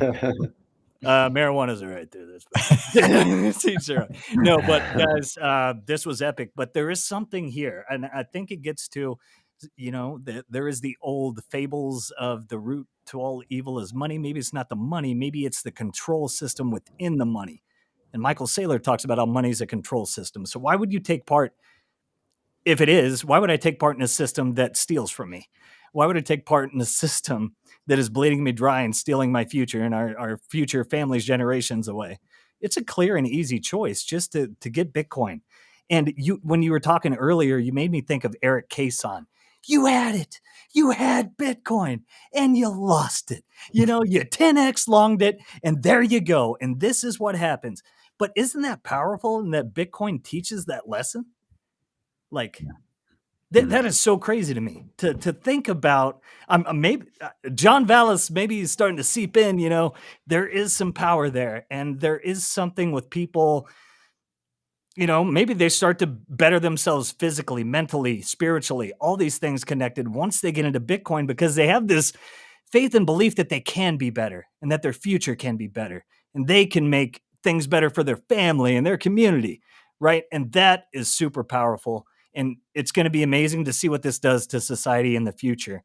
Going recommendations. I'm going to go first. You two and Ant are the three guys when I'm looking for knowledge on tech, anything related to Bitcoin, that's where I go. And you guys know Ben, of course, you're tuning in. If you don't tune into Cafe and you get Wicked and Ant and Dom Bay and Greg Foss and all those guys every morning, it's a great way to start your morning. I love getting a little of that in before I get after my day as well. So I'm gonna shill Cafe Bitcoin. They do great stuff over there, and Wicked's on it like every day, sending signal. I love it. That's a pretty good plug. I love it. It is a great way to start a day. Hey, like it's just, and we're so spoiled nowadays that like at any point you just jump on and people are talking about Bitcoin. I remember waiting like once a week for the one Bitcoin podcast that would come out to like just hear like one other dude talk about how maybe I wasn't crazy. And now it's like, oh yeah, I can just I can just dive in at any point. It's you were early. You were just waiting on the Andreas Santonopoulos latest drops. I was waiting on Andreas, and I was waiting on the Bitcoin Knowledge podcast with Trace Mayer before he either shitcoined or had a low key like I'm gonna bow out on purpose moment. I don't know which it was. But either way, that was a great pod back in the day. So Wicked, I'm gonna toss it to you. Final thoughts, recommendations, your go. Yeah, man. I mean, kind of building off of what you were saying, Ben, is things might get crazy, and I think you have to keep your eye on the goal. So, what Bitcoin is this magical money that works in part because it is decentralized. And one thing you have to remember as we're going through, these monetization phases and hyper Bitcoinization is there's going to be forces at play trying to centralize the Bitcoin. They're going to try to capture it and try to get as much as they can, right? And that is an attack on Bitcoin. So you as an early adopter and as a pleb who's stacking, and saving your wealth in Bitcoin, you have to be very wary of these dollar signs that are going to be flashing in front of you over the next few years. Okay. It's going to be tempting. And I mean, you can treat yourself here and there, but like, you got to hold on to your sats. All right. Not only just for yourself and for, the future of your family, but for the future of mankind. I think it's really important that each of us hold a little piece of this pie so that the fucking people who are ruining the world and who want to continue to ruin the world don't get their piece. All right. They cannot have their piece. So that's what I'd say. In terms of recommendations, just on a different note, I mean, as part of this whole experience, you have to keep learning. So, I mean, obviously keep watching all of Ben's tutorials. You can tune into mine if you want every once in a while. I try to run self-custody spaces here and there. So if you ever have any questions and you're more of like a Q&A type of person, you're always welcome to come up on stage and ask, and I'll try to answer them. I always say there's no stupid questions, right? We're all learning this together. So never stop learning, keep practicing. Practice makes perfect. Don't be scared of multi-sig and take your sats into self-custody. I love it. Awesome. Let's go. Well, gentlemen, thank you so much for joining me. This was a blast. I really had a lot of fun. Good vibes this episode, I gotta say. So awesome. Thank you both. Guys, their Twitter, X, one of those, their handles are in the show notes. Go follow them. And more importantly, go follow them on Nostr. You can find their NPubs on their profiles, if I'm not mistaken, as well. So yeah, go follow both these gentlemen, and go follow Rick. Oh yeah, Cryptocloaks, printing all of the best Bitcoin wares. So go check him out. Maybe order a space heater. And, scoop up a grenade, baby. Yes, let's go. Yeah. Yes, I got mine on and don't I'm a shining example of what not to do. Don't wear your signing devices around your neck or stem. Ben, are you wearing your ledger on your neck? I can't tell. Kind of looks like the ledger necklace. This is a yeah. That's a Blockstream Jade, I actually. store all my shitcoins on my ledger. No, this is a BTC Pay server. Oh, that's sick. I love that. Much better. Yeah, Oh, don't yeah. be like Wicked. Don't wear your ledger around your neck. You're gonna get wrench attacked. Love it. Gentlemen, thank you so much. Everybody that's watching, go into the show notes, follow all these guys, and also check up on what they're doing. Yeah, also, don't use Ledger like Matt said. Yeah. Yeah. Yes, 100%. Guys, thank you for being here. Have a great weekend, and I'm sure I'll be chatting to you guys soon. Awesome. All right. Thanks, man. Thanks, Ben. Cheers. All right. And everybody watching, don't go yet. Hold on. I gave you guys a challenge earlier in the show. I said, go retweet, go share some stuff, and maybe I'll send off some sats to people. So let's go do that right now. Okay. So over here, by the way, early in the show, I said, if you retweet on Twitter, or if you boost on Nostr, then I'd send off 10,000 sats to a random person.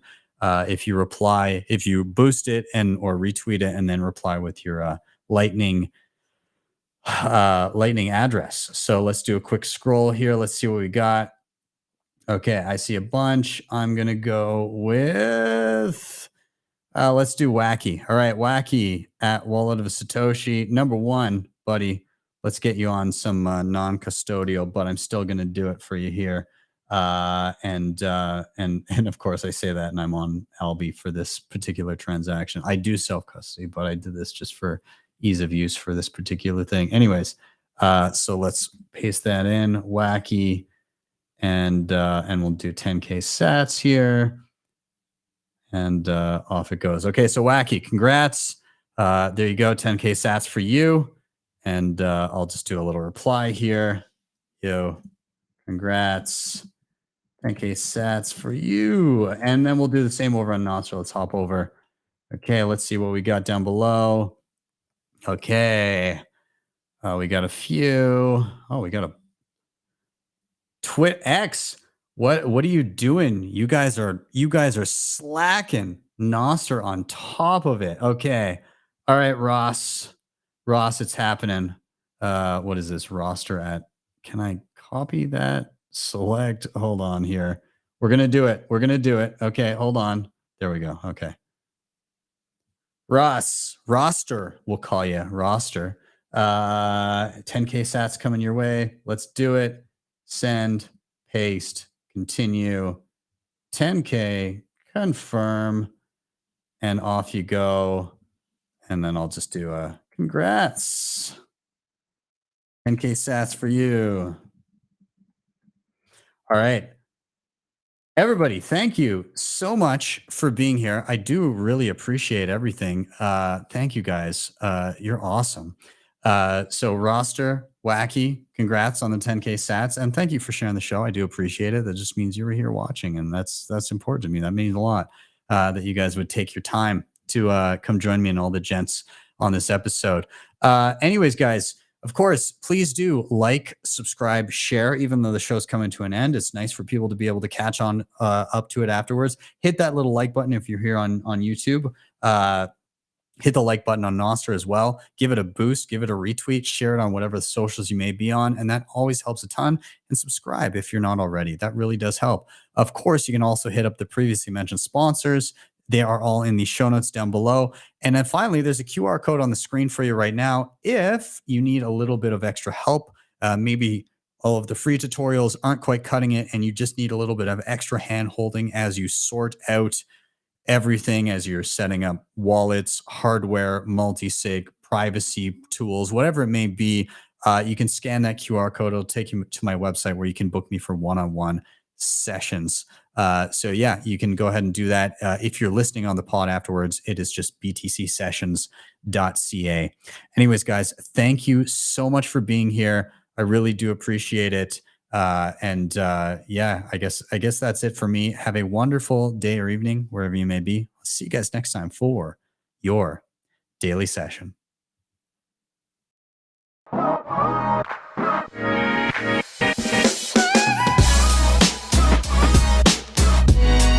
HODL Bitcoin.